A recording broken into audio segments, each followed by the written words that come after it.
So this video is just talking about, some of the most common shoulder injuries we see. So if you had to just go down the line, like, most common things we see in our practice, and we see traumatic injuries, but also overuse injuries, and then just what I like to call people just the wear and tear of life. Unfortunately, we are all born, and unless something dramatically changes in science, like we're all probably going to die. And across our lives, our bodies just get wear and tear. And if you look at the skin, on the back of the hand of a 2-year-old, right, or a baby, and you see how elastic and how bouncy it is. And then look at the skin on the back of the hand of someone who's 95 or 100, right?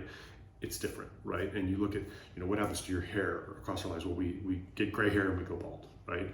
And we get glasses, right? And you look at all those things, and this is happening, unfortunately, on the inside of our bodies too. And so, we get wear and tear in our bodies across our lives, and everybody's different, right? So not everybody goes bald, right? Some people go bald men go bald when they're in their early 20s. Some people have a full head of hair when they're 90, right? So not everybody gets rotator cuff tears, right? But some people get tears. Some people never get tears. Some people get tears in their 30s, some people 40s, 50s, 60s, 70s. But as you look at each stage of life and you look at the wear and tear of life, right? When you get up into your 60s, 70s, 80s, 90s, it's more common to have something wear out, right? And the analogy I give people is that this is a very complex machine, right? The most complex machine ever conceived, but it still is a machine. It has mechanical parts, and even though our body has abilities to heal itself, which is amazing, sometimes the wear and tear it outpaces the ability to heal, right? Like you have your natural mechanisms to heal things, like you cut your skin, the skin heals, right?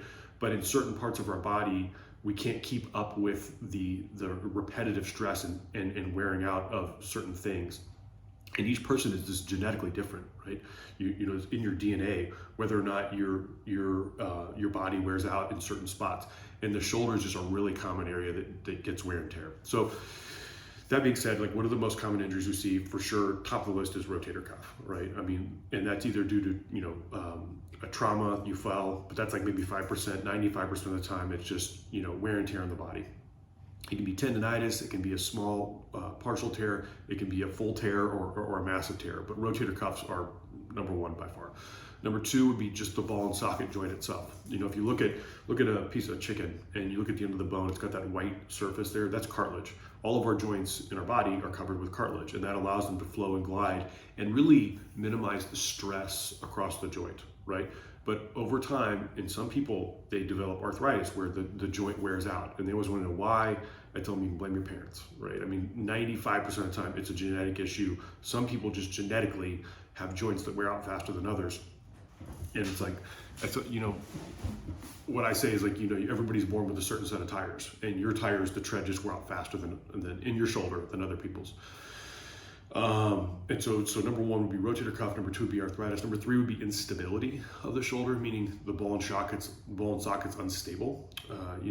This can be, you slip, fall, athletes have this too, and your shoulder comes out of the socket. It also can be just repetitive stress, and just across life, some of our shoulders just become slightly unstable, where you get tearing of the labrum in the socket, and you can actually feel this as instability, or many patients, if it's a small amount of instability, will just perceive pain. And I think one of the reasons why is, if the shoulder is slightly unstable, it's not coming out of the socket, it actually stresses the rotator cuff, and the rotator cuff becomes inflamed and has tendonitis, but it's because it's being overstressed or overworked. It's not because it's torn or mechanically disrupted, it's just stressed. So you get kind of rotator cuff symptoms in someone because their shoulder's unstable. But just go down the line again. Number one would be problems with the rotator cuff. Number two would be arthritis. Number three would be instability. And then some people can have subtle combinations of all these. I mean, some people have a little bit of instability with a little bit of tearing of the rotator cuff. Some people have, mild arthritis and rotator cuff tears. Some people have severe arthritis and severe rotator cuff tears, and everything in between. So those three things make up the bulk. Then the third thing would be fractures, right? Like someone comes in and they fractured something in their shoulder.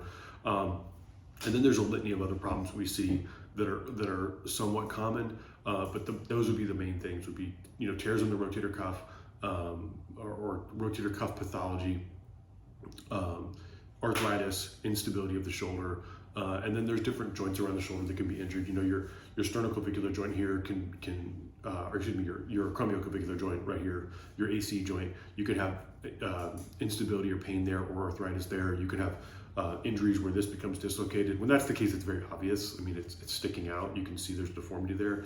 So patients typically come in to see us for that. But yeah, those would be the main injuries though that we see. It would be rotator cuff instability and arthritis, and then there's 50 other things out there that we see commonly as well. So I think the key is if your shoulder is really affecting the quality of your life and it's stopping you from doing the things that you want to do, and it hasn't, it's been bothering you for more than a couple weeks, it's a good idea to get it checked out, because then you can figure out what the problem is and we can fix it.